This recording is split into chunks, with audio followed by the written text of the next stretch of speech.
In the early 1930s, America's railroads were in trouble. The Great Depression had gutted passenger numbers, and rising competition from automobiles and airplanes made it clear that the golden age of steam wasn't going to last forever. Rail companies needed something bold to win travelers back, something efficient and visually striking. What emerged was unlike anything that had ever run on American rails before. A new kind of train, streamlined, diesel-powered, and designed from the ground up to symbolize speed and innovation. 3 trains led the charge: Union Pacific's M10000, the Burlington Zephyr, and Illinois Central's Green Diamond. Each one played a part in ushering in a new chapter for American passenger rail. But their stories were more than technical milestones. They captured a fleeting moment in time when form and function combined to offer a glimpse of the future. Let's start where the Streamliner story begins, with Union Pacific's first step away from steam.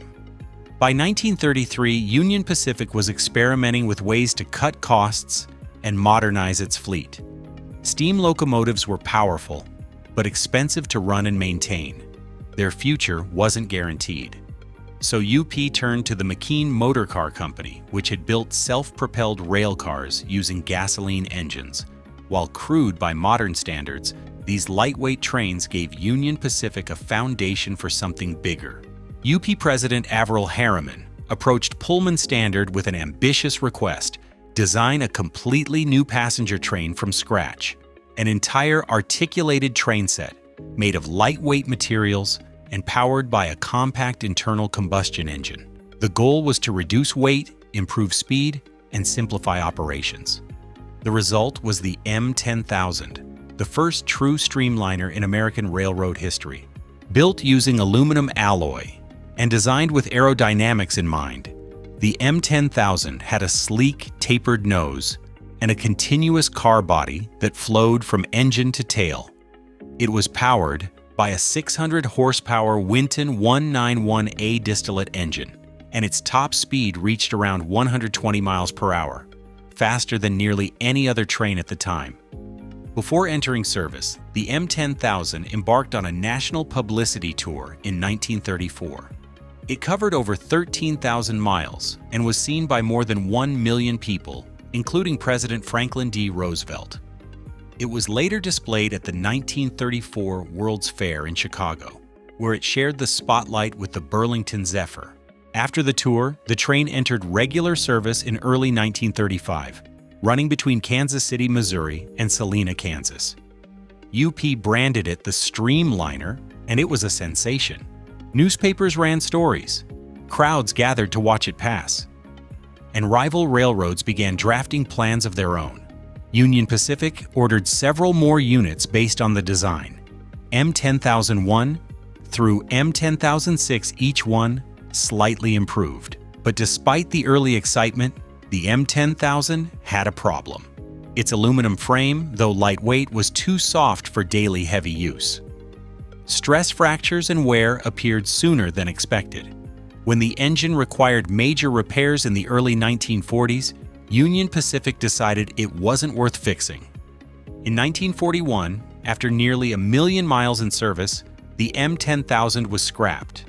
It had shown what was possible, but also revealed the limitations of early streamlined design. While Union Pacific was still perfecting its aluminum-bodied streamliners, the Chicago, Burlington, and Quincy Railroad, better known as Burlington, was quietly preparing a bold leap of its own. At the helm was CB and Q President Ralph Budd, a longtime believer in diesel engines and lightweight train construction. He teamed up with the Budd Company, known for its expertise in stainless steel fabrication, and the Winton Engine Company, which supplied a reliable diesel-electric power unit.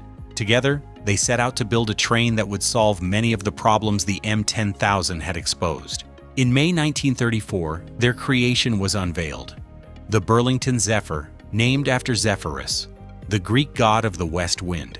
The Zephyr featured a shot-welded stainless steel body, which was far sturdier than aluminum. It was powered by a Winton 821A diesel-electric engine producing 660 horsepower, enough to push it to a top speed of 112 miles per hour. With its streamlined nose, gleaming body, and fluid lines, the train looked like something from the future and instantly captured the public's eye. To show what it could really do, Burlington pulled off one of the most memorable publicity stunts in rail history.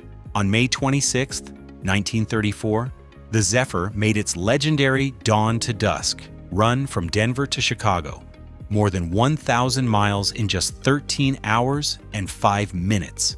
It beat the schedule by nearly 2 hours and averaged 78 miles per hour, an astonishing speed at the time. The stunt made headlines across the country. Newsreels showed the footage. Newspapers ran it front and center. Not only fast, it was dependable, and most importantly, profitable. Before it entered regular service in November 1934, the train went on a whirlwind tour across 31 states and 222 cities, drawing massive crowds at every stop. Over 2 million people saw it in person. It even starred in the movie Silver Streak, securing its place in pop culture history. Eventually renamed the Pioneer Zephyr, the train ran for more than 25 years, covering over 3 million miles before retiring in 1960. Unlike the short-lived M10,000, it benefited from tougher construction and modular engineering. Still, it wasn't immune to tragedy. In 1939, a head-on collision with a freight train killed the engineer, and in 1950, a truck crash left the fireman permanently injured. Even so, the Zephyr proved that diesel-powered Streamliners could be both high-performing and built to last. Today, the Pioneer Zephyr is proudly preserved at the Museum of Science and Industry in Chicago, restored to the same brilliance it had when it first rolled onto the scene. While Union Pacific and Burlington were grabbing headlines with their flashy new trains, the Illinois Central Railroad was working on something a little quieter, but no less ambitious. In 1936, they introduced the Green Diamond, a sleek 5-car articulated streamliner built by Pullman Standard. If it looked familiar, that's because it shared a design heritage with the M10,000. Both were crafted by the same manufacturer. But under the hood, the Green Diamond packed more punch. Its 16-cylinder Winton 201A engine delivered 1,200 horsepower, nearly double that of Union Pacific's earlier model. Draped in a sharp green and silver livery and proudly bearing the Illinois Central logo, the train was as much a branding statement as it was a technical feat. Inside, passengers were treated to Art Deco interiors, plush seating, and a surprisingly quiet ride for the era. Designed for medium-distance service, the Green Diamond began its life on the busy route between Chicago and St. Louis, bringing a new sense of speed and style to Midwestern rail travel. It entered public display in March 1936 and began revenue service that May 17th. The Green Diamond proved popular with passengers and was featured in several advertising campaigns throughout the 1930s and 40s. But it had a major drawback. Like the M10,000, it was a fixed, articulated train set. If any component failed, the entire train had to be pulled from service. That meant no flexibility in replacing coaches, and no easy way to swap out a failing engine. By 1947, the Green Diamond underwent a major overhaul at Illinois Central's Paducah shops. The goal was to make the train separable, allowing conventional diesel locomotives to take over when necessary. Ironically, that same year, Illinois Central retired the original Green Diamond set in favor of newer, more versatile E-units. The early Streamliners captured public attention with their polished metal bodies, aerodynamic noses, and futuristic speed. They were exciting and filled with promise. But behind the glamour, railroads quickly realized that these fully integrated train sets came with serious operational drawbacks. Each Streamliner was a fixed unit, engine, cars, and all. That meant if a mechanical issue occurred, even something minor, the entire train had to be taken out of service. For railroads operating on tight schedules, this was a logistical nightmare. There was no easy way to replace a coach, no ability to expand capacity for holidays, and absolutely no flexibility to adapt to fluctuating ridership. Meanwhile, locomotive technology was evolving. Diesel-electric engines were becoming more powerful, more modular, and easier to maintain.